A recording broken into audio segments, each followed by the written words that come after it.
How are the origins of the French Revolution connected with Beyoncé, Jay-Z and Rihanna? Y'all haters corny with that Illuminati mess. The answer lies with one of the world's most mysterious and misunderstood secret societies, the Illuminati.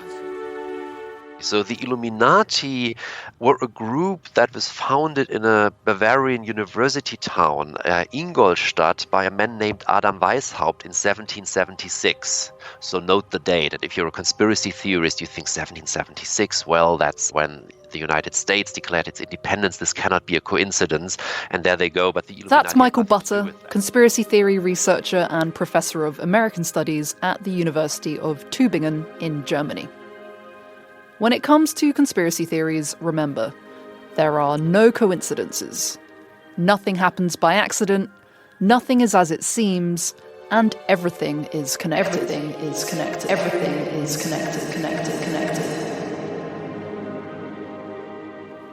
As Michael says, the Illuminati was actually a real society. Adam Weishaupt, the man who founded it back in 1776 in modern-day Germany, was a law professor. It was a secret order that existed only for a couple of years that tried to promote Enlightenment thought, which is something that you could not do out in the open in conservative Bavaria at the time, which is why these people met in secret. And of course, their goal was to transform society, but not violently by causing revolutions, but by educating people, by planting ideas in the minds of people over a very, very long period of time. They wanted to illuminate people's minds by spreading those crazy Enlightenment ideas of rational thought, liberty, the separation of church and state. In reality, this secret society was short-lived. The authorities found out about their activities, and by 1788, the Illuminati order was disbanded. Once the authorities found out about the Illuminati, they outlawed the order and it dissolved and disappeared. However, conspiracy theorists are convinced that the Illuminati never really disappeared, but that they secretly infiltrated the Freemasons and have been using Masonic lodges ever since to cause all kinds of mischief, causing the French Revolution, causing other kinds of war, taking over power in the United States, and all other kinds of things. There is no hard evidence for any of this. But the idea of the Illuminati, a secret society of powerful elites controlling world events behind the scenes, remains a very popular conspiracy theory to this day.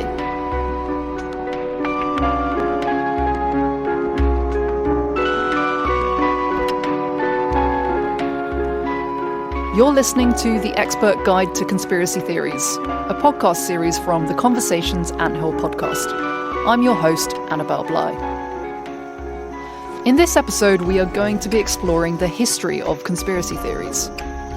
As we heard in part 2 of the series, some researchers say conspiracy theories are as old as human civilization, that being suspicious of other people is hardwired into our brains. But a lot of historians argue that what we think of as a conspiracy theory today actually emerged during the Age of Enlightenment and the 18th century in particular. Here's Michael Butter again. And this makes a lot of sense because the conspiracy theories that we still know today about Freemasons, about the Illuminati and other secret societies really emerge at that time in the context of the American Revolution and then later the French Revolution. The complexity of modern conspiracy theories is very different, Michael says, to those suspicions people may have had of conspiracies going on, which have probably always featured throughout human society. We need to distinguish between maybe an orally articulated suspicion, I think these two people are up to something, and what we understand when we say conspiracy theory, which is the collecting of evidence, the constructing of a narrative that ascribes motives to a specific group, that interprets events in a specific fashion, claiming that things are not what they seem, that there is something going on beneath the surface, that there are secret connections between people, that nobody is aware of. This is very different from pointing to two people who are standing in a corner and saying, I think they're up to something, I think they are plotting something.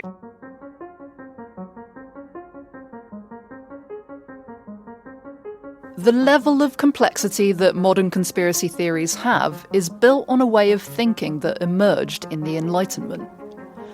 This is a period of history that started in the 17th century and is seen as the birth of the modern era. You had famous thinkers like Thomas Hobbes, John Locke, Jean-Jacques Rousseau, and Thomas Paine, emphasizing the power of human reason and of the scientific method. This followed off the back of the Renaissance, which started this big shift in European society away from religious dogma. The idea of the individual emerged, with people increasingly emphasizing human agency over God's will in dictating everything that happens in life. Many researchers argue that this way of thinking is fundamental to modern conspiracy theories. I think that for modern forms of conspiracy theories, we need something like a modern understanding of the human subject. We need the idea that humans can actually act meaningfully in the world. There might be religious actors involved as well. There might be supernatural actors, God, the devil, demons, whatever involved. But humans also need to possess agency. So you need a certain perspective on the human subject. And this, one could argue, is something that only emerges with the transition from the early modern period to the Enlightenment. It's not that people stopped believing in God altogether, but there was a decline in the belief that everything that happened was controlled by God. And this idea that the world was moving toward the end of history as God planned it. And this is an idea that is challenged more and more during the late 17th and the 18th century, when other ideas about religion become more powerful. For example, that God has created the world but does not interfere with the daily business. Conspiracy theories move into this vacuum. People thought, if God isn't pulling the strings, then who is? In fact, believing in conspiracy theories was something that was completely accepted and quite normal at the time. People don't have the instruments of the modern social sciences at hand. They are not ready to accept that it's all chaotic and contingent and that there's lots of coincidence.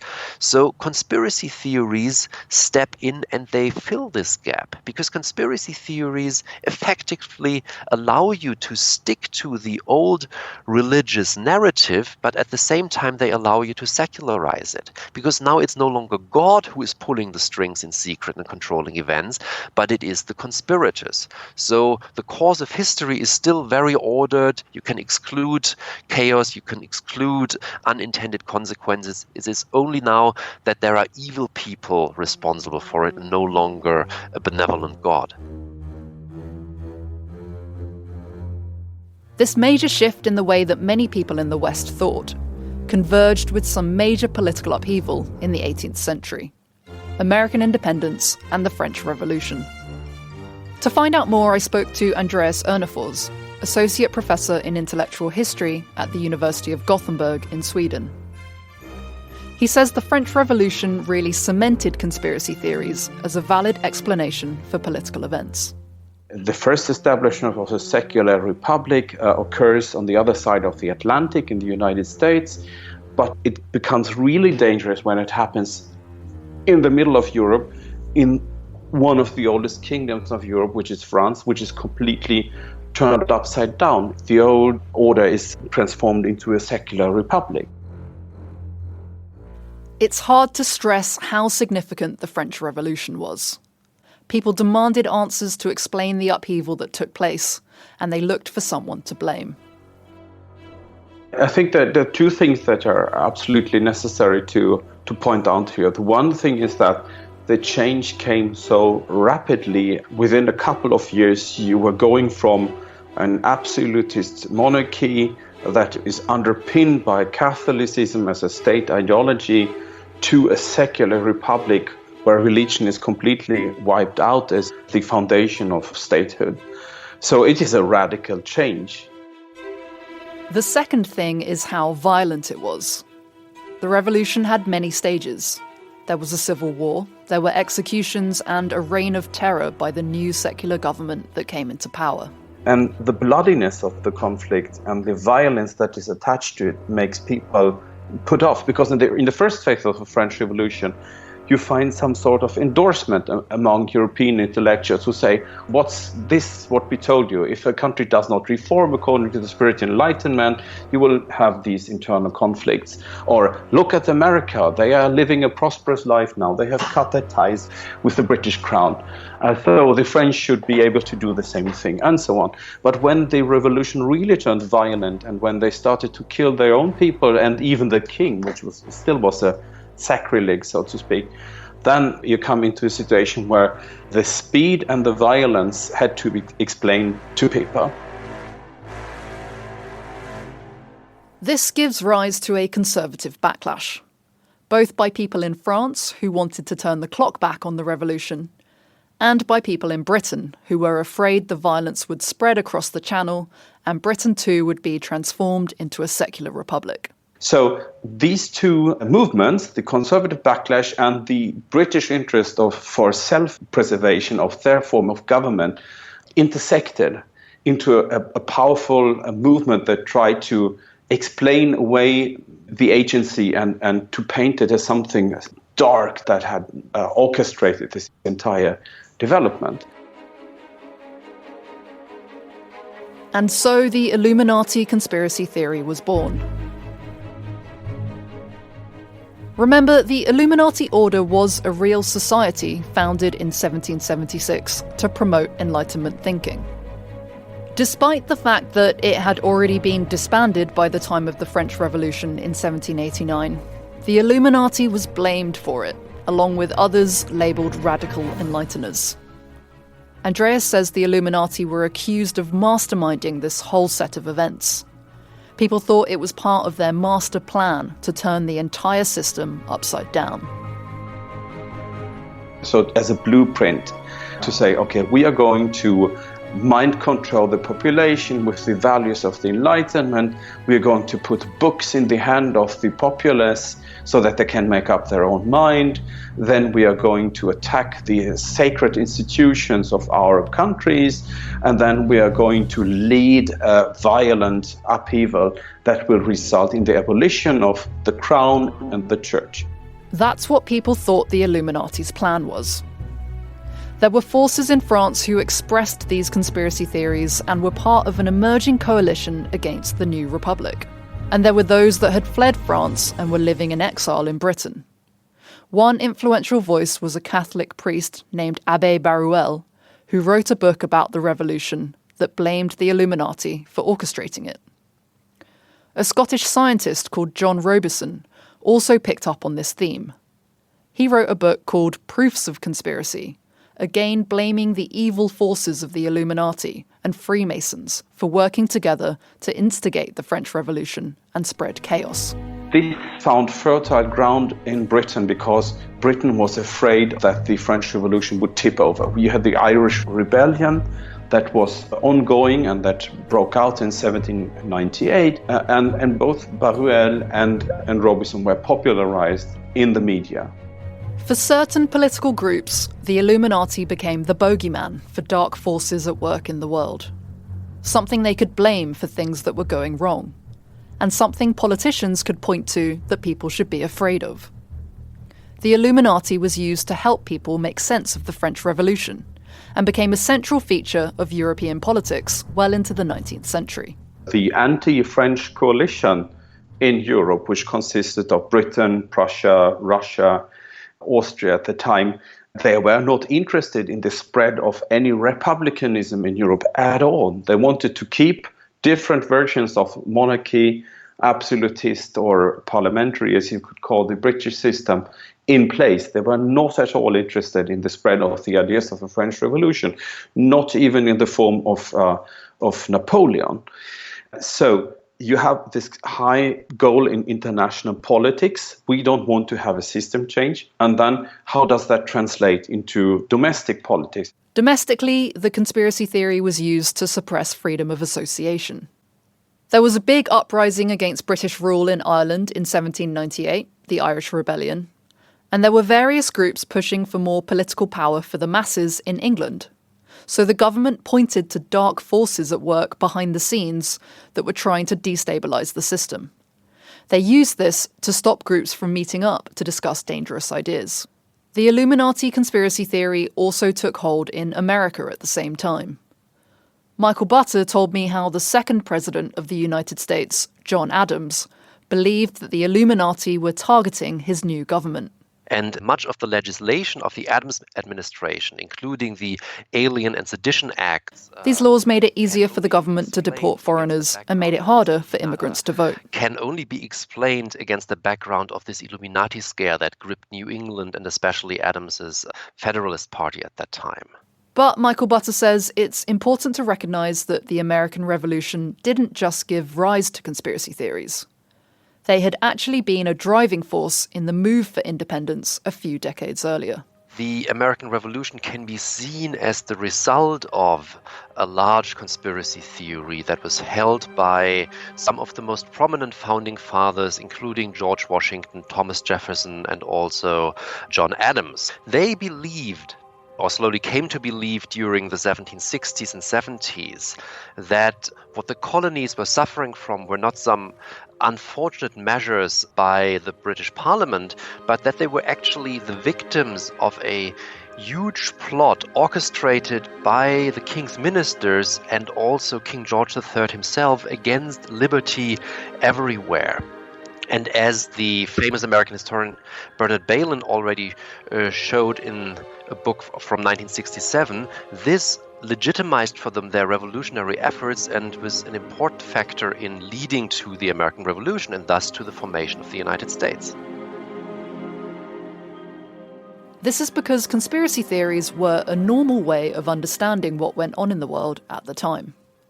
Hence, they didn't disappear once the new US Republic was established. This is why we have conspiracy theories everywhere in American politics, basically into the 1960s. Conspiracy theories promoted and articulated not by some people on the fringe of society or the fringe of politics, but really at the center of power. Throughout the 19th century, Michael says you can see various conspiracy theories talked about by everyone, including intellectuals, scientists, even spiritual leaders. They are referenced in newspapers, in the speeches of political leaders, letters, and there are even books about them. And therefore we can just conclude that this is something that was absolutely integrated in the mainstream, that was absolutely central to American politics and actually American culture at that time. And in fact, once we approach the culture from that angle, it's difficult not to see conspiracy theory anywhere in 19th century American culture because it truly is everywhere.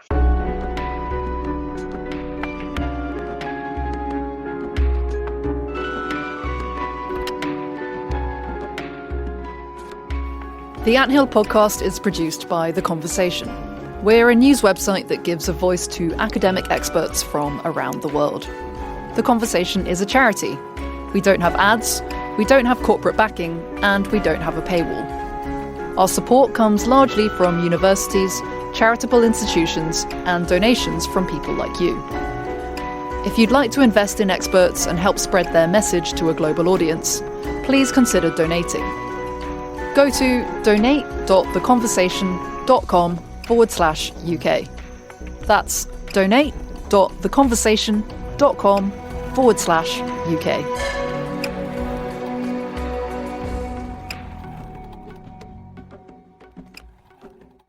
Back in Europe, the Illuminati conspiracy theory was alive and well, but it had evolved by the start of the 20th century.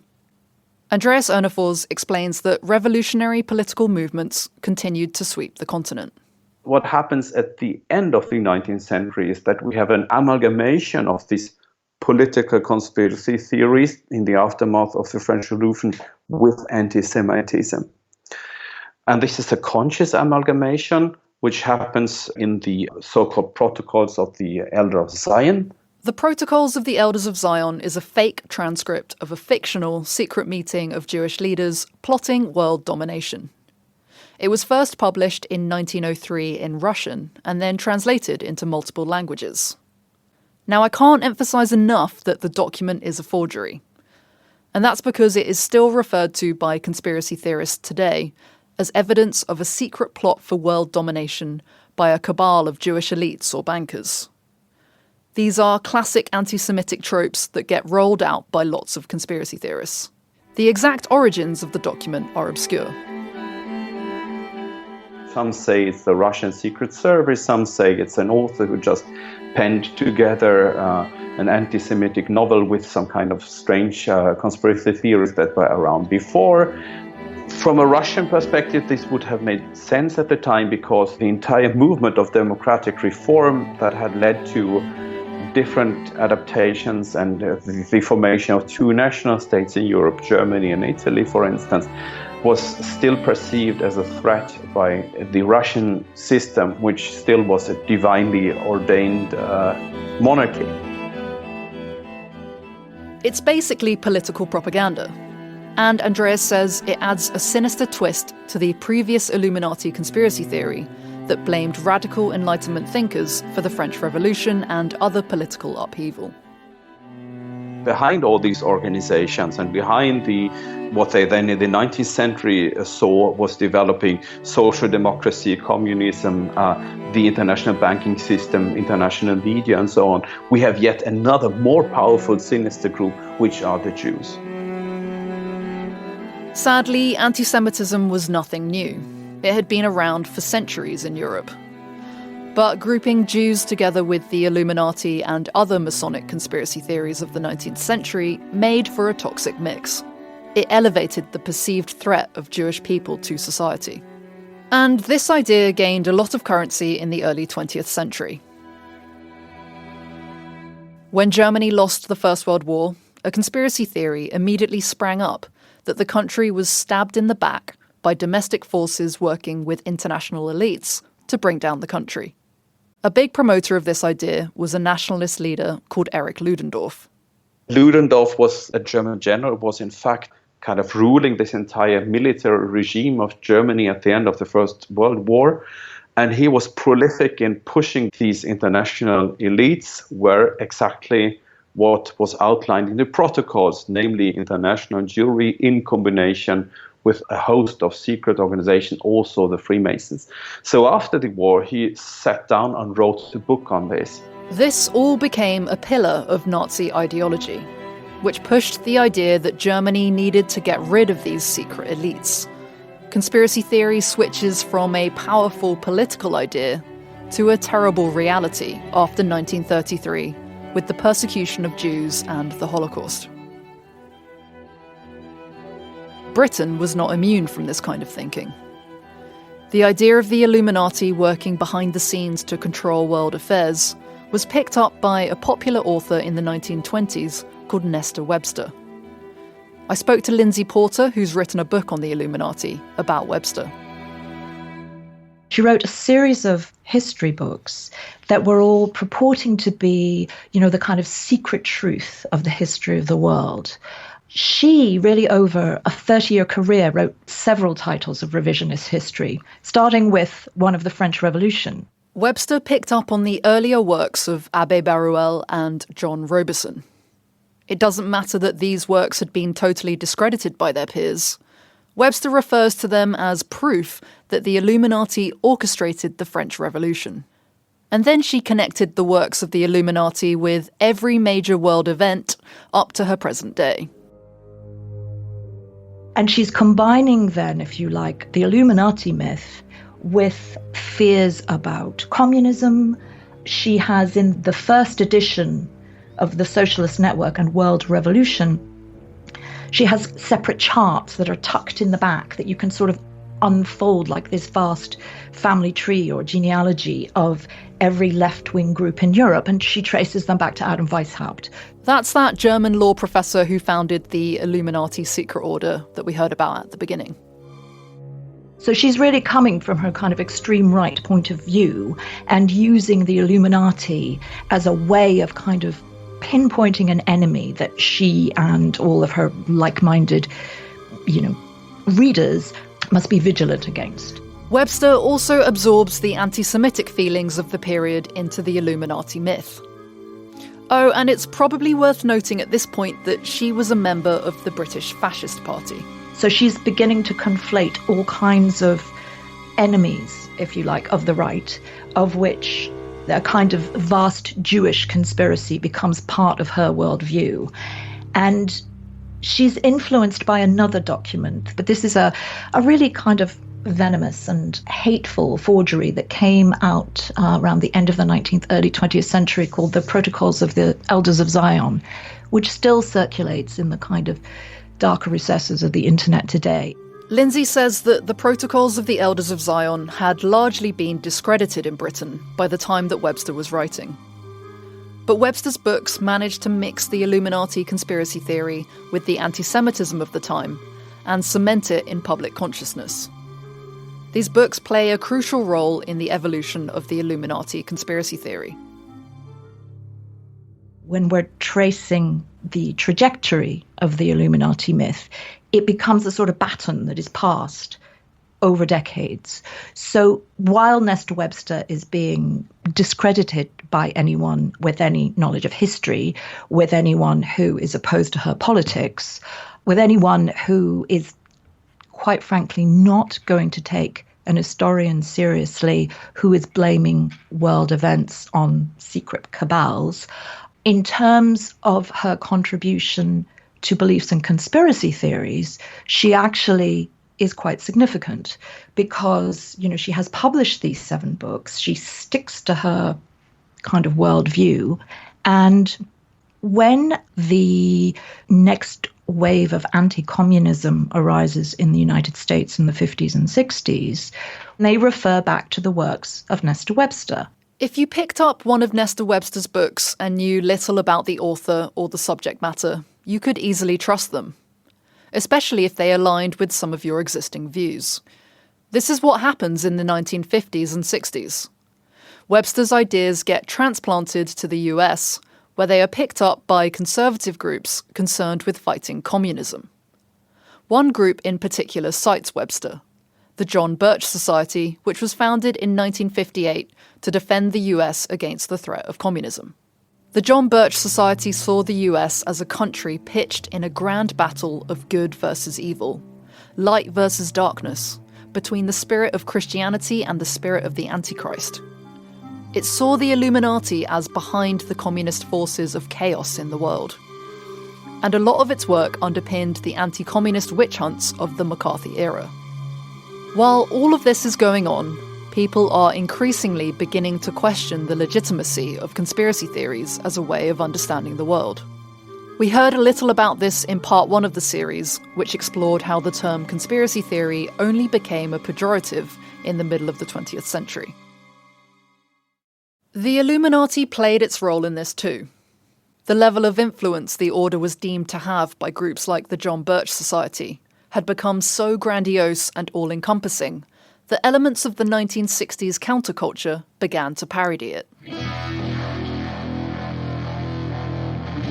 Here's Lindsay again.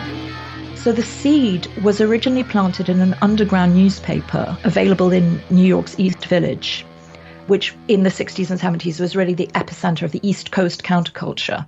And this newspaper had an elaborate chart, not dissimilar to the one that Nesta Webster had seriously produced. And it documented the interconnectedness of, among other organizations, the Communist Party, the Federal Reserve and the Bank of America, the House of Rothschild, the quote-unquote Elders of Zion, secret societies such as the Rosicrucians, the Freemasons and the Shriners. And so far it was very similar to what the John Birch Society or Nesta Webster had produced. But what made it different was that they included also figures and groups from the counterculture. So they have hippies in it, the Black Panthers and other leftist groups like Students for a Democratic Society. Lindsay says the parody became too big to contain in a single chart and morphed into an enormous 800-page trilogy called Illuminatus. And it was the work of one Robert Anton Wilson, who at the time was an editor at Playboy magazine. And he was really mocking the gullibility of what he felt were both ends of the political spectrum when it came to conspiracy theories. And he has this brilliant quote where he says, we accused everybody of being in the Illuminati. Nixon, Johnson, ourselves, Martian invaders, all the conspiracy buffs, everybody. So Robert Anton Wilson and his colleague at Playboy, Robert Shea, published this huge parody. It brings absolutely everything that they can imagine under the umbrella of the Illuminati conspiracy theory. And Lindsay says that instead of killing the conspiracy theory, people start quoting the book as if it's a real exposé. And the Illuminati basically become whatever anyone wants them to be. At the end of the 20th century, the Illuminati myth had been picked up by the Christian right, who equate it with Satanism. The US militia movement sees the Illuminati as agents of the apocalypse and the New World Order. David Icke, you may remember him, former football goalie who had a whole series of very idiosyncratic and personal kind of conspiracy theories, one of which was that the British royal family were members of the Illuminati, but he kind of tied that in with extraterrestrials. The Illuminati feature in Dan Brown novels. They're in the film Tomb Raider. They always reflect contemporary concerns of the time. So it could be massive corporations having too much power, or changes in dominant societal values. One of the more recent incarnations of the Illuminati is the accusation that pop stars like Beyoncé, Jay-Z and Rihanna are part of this secret society. Y'all haters corny with that Illuminati mess. There's a whole line of thought that is suggesting, all of these very successful recording artists are all members of the Illuminati. And I think there's a great deal to unpick there in terms of, I think there's gender issues there. I think there are issues of race there where people are sort of thinking like, oh, hang on, how can these people be so powerful? It must be the Illuminati.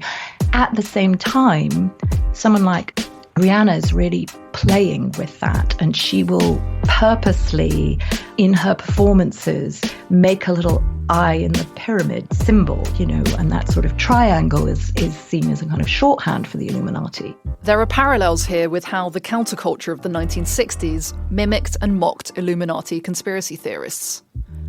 But it's not all fun and games. There's also a dark side to all of this. Lindsay gives the example from February 2018, when Rihanna faced opposition from religious groups in Senegal when she was visiting the country as part of an education initiative. They did not want her spreading her Illuminati ways, which, in their view, was also promoting homosexuality. And so it's like, what's going on? But again, it's a way of pinning something sinister onto someone so that you can then kind of voice your own bigotry, I would say. And I think there is quite an ugly thread that can be kind of traced that is still using these conspiracy myths to voice really quite ugly ideas. In many ways, the Illuminati has become a shorthand for any conspiracy theory. Any person or group that is seen as a threat to the status quo or of having too much power can be accused of being in the Illuminati. To many people listening, the idea of the Illuminati today might sound ridiculous, a joke even. But there is also this sinister undertone to it. And it's used by some groups to justify some really awful behaviour. Take, for example, the crisis actor conspiracy theorists. These are people in the US that claim mass shootings are staged. So they accuse the victims and family members of tragedies like the Sandy Hook school shooting of being played by actors, hired by political groups that want to introduce tougher gun laws in the US. I don't know exactly what happened. Sandy Hook's inconclusive. For years, Alex Jones was the most powerful voice behind a disturbing conspiracy theory that the Sandy Hook shooting was a massive hoax. Lindsay says some of these conspiracy theorists point to a poster for a Sandy Hook fundraiser that betrayed so-called Illuminati involvement in the shooting. The poster for the fundraiser was of a child making the little heart symbol with their fingers. And it was a kind of stylized drawing, but the artist had the child peering through the heart. Now, those who believed that the whole of Sandy Hook was a fabrication claimed that that was an Illuminati symbol because it was a single eye, you see, that was being emphasized. And that is frankly, it's barking. The Illuminati has come a long way from its 18th century origins as a secret society trying to spread Enlightenment ideas of rational thought among Europe's elite. Lindsay told me that the Illuminati had lots of symbols which the 18th century society used to avoid detection by the authorities of the time. Today's conspiracy theorists will slow down music videos or news footage to find these symbols and patterns affiliated with the Illuminati to back up their suspicions. But of course, belief in the Illuminati is not really that widespread today. I asked Michael Butter if he thinks there are more conspiracy theories today than ever before. I don't think that there are more conspiracy theories now in the present than there were in the past. I definitely think that there are more conspiracy theories now than we had 20 or 30 years ago, and that more people believe in them anymore.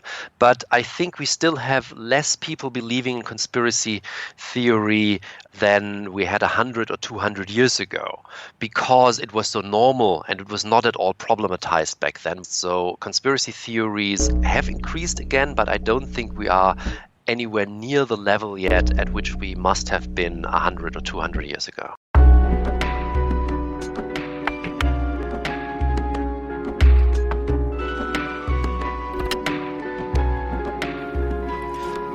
The recent increase in the prevalence of conspiracy theories is, of course, linked to the internet and their heightened visibility. We're going to explore how conspiracy theories spread and just how much the internet has changed the game in our next episode. You've been listening to the Expert Guide to Conspiracy Theories, brought to you by the Conversations Anthill podcast. Subscribe to the Anthill if you're not already, so you don't miss out on future episodes. And please consider leaving us a review wherever you get your podcasts, as this helps more people discover it. If you're hungry for more on conspiracy theories, we've got loads of articles that are free to read on theconversation.com.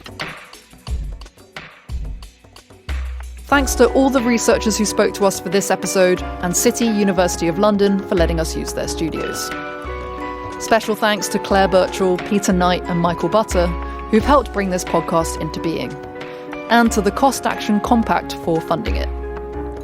The Anthill is produced by me, Annabelle Bly, and Gemma Ware. The sound design is by Eloise Stevens, with original music by Nita Saal. Thanks for listening. Goodbye.